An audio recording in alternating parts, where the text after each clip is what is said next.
If you like this video, make sure to subscribe to Downfall Network for more cool content.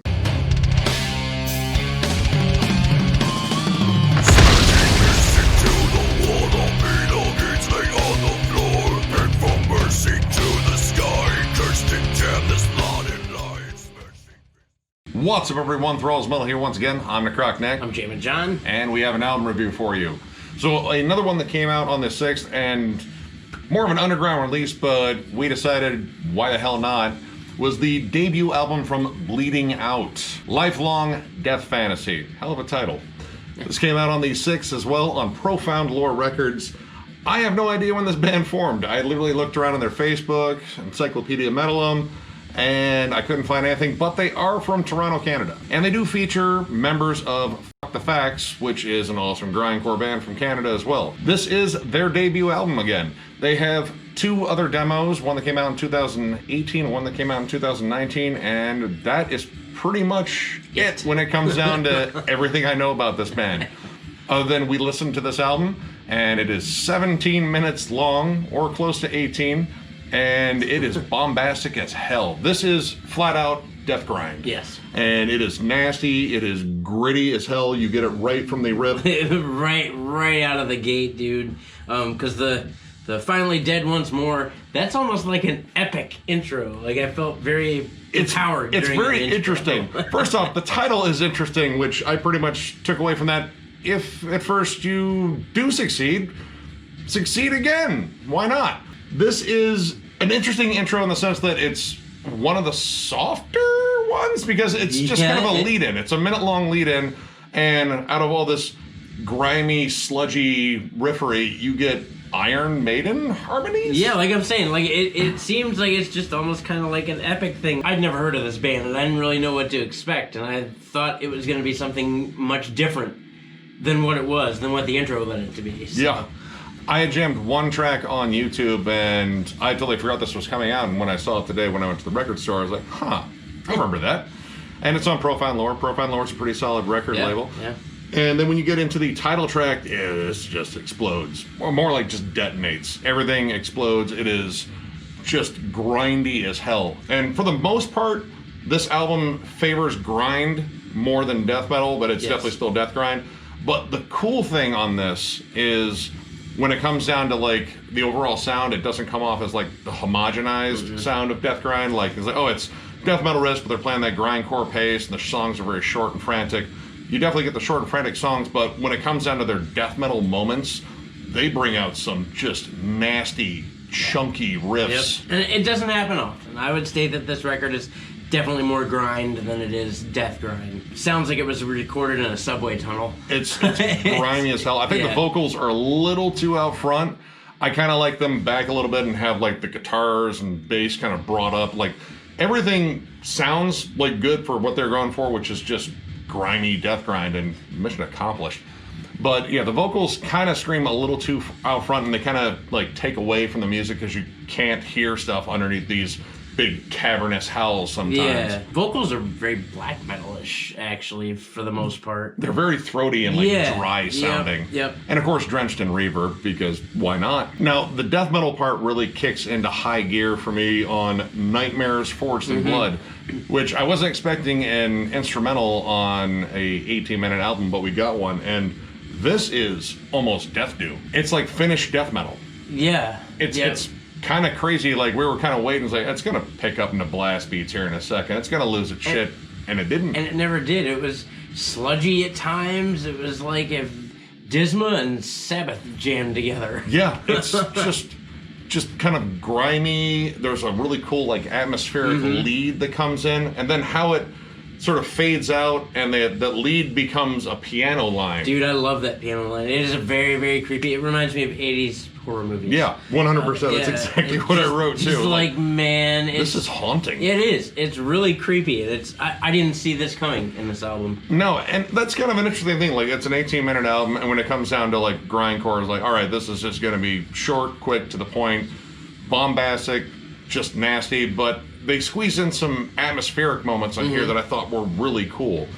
And then Choose Your Own Extinction opens up with a little bit of feedback, and then bam, grind. And, you know, it's an election year, and yeah, we technically kind of are choosing our own extinction, I guess. Maybe. I don't know. It depends on how negative you feel about everything. It depends how you've been affected by this year.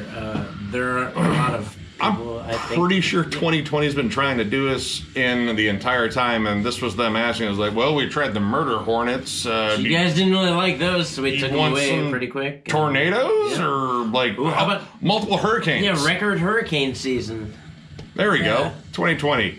Quit looking out for us so goddamn much. Hashtag, I'm tired of this shit. But yeah, this song turns into like a really cool, like chuggy, groovy, just death metal section. It's flat out death metal. All the grind seems to be stripped away except for like maybe the production, but even the production kind of screams like that gritty death metal, like Tomb Mold. Yep.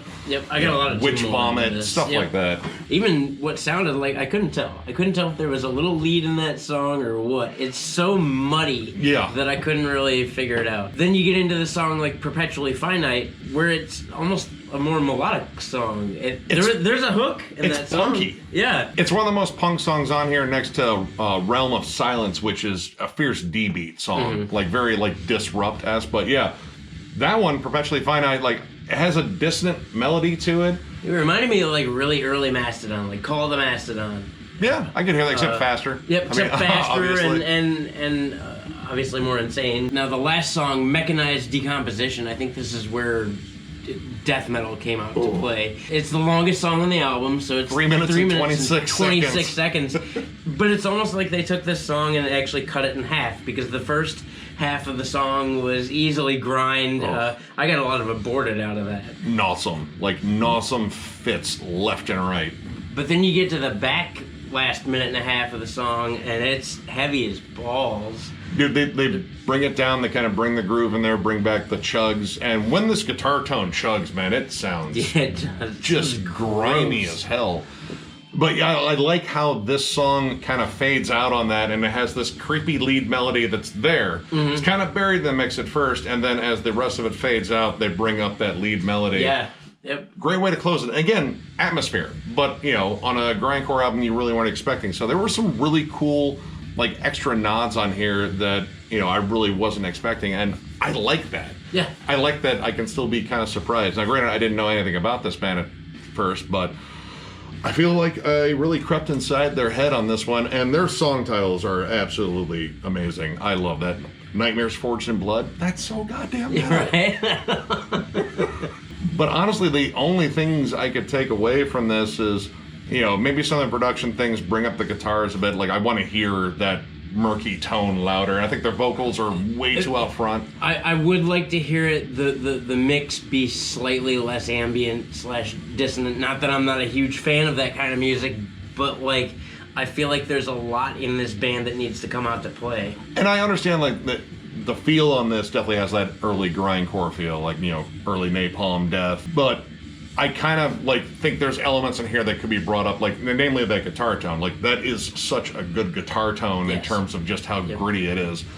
And the fact that it is a really short offering. Like, I was expecting a short album, but I wasn't expecting, like, you know, 18 minutes. But at the same time, there really wasn't anything I would consider filler on here. All the tracks are really good.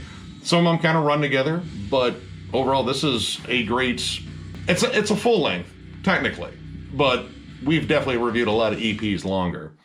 So overall, I'm going to give this 3.5 stars. I dig this. This is a solid start to this band. I'm hoping for more in the future, for damn sure. I mean, if your next album's over 25 minutes, that'd be great. But I loved everything I heard in this. The energy is intense from start to finish. And again, the atmospheric parts, that was a really awesome touch. And it really made the moment stand out.